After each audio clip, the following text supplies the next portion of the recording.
Mamă, tată, au trecut ani și privesc în urmă cu dor.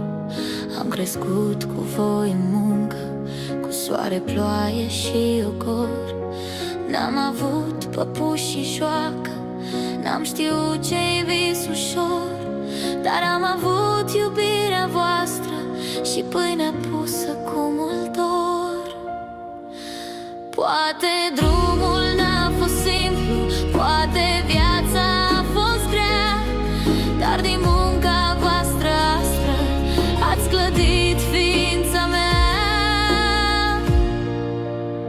Vă datorez tot ce sunt astăzi, fiecare pas din drumul meu. Mi-ați dat putere, mi-ați dat credință și frică sfântă de Dumnezeu. Mamă Feodora, tati Iurie, sunteți mândria inimii mele.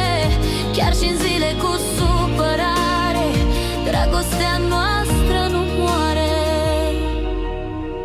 Am muncit cu voi pe câmpuri, am crescut de vreme, știu, dar mi-ați dat curaj și voință să rămân mereu eu. Mi-ați dat surori și frate aproape, mi-ați dat un suflet plin de viață, mi-ați dat un nume curat și puterea să merg înainte în viață.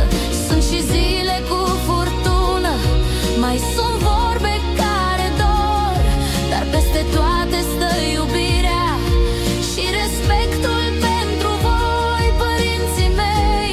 Și mulțumesc lui Dumnezeu pentru darul ce mi l-a dat, cea mai mare bogăție.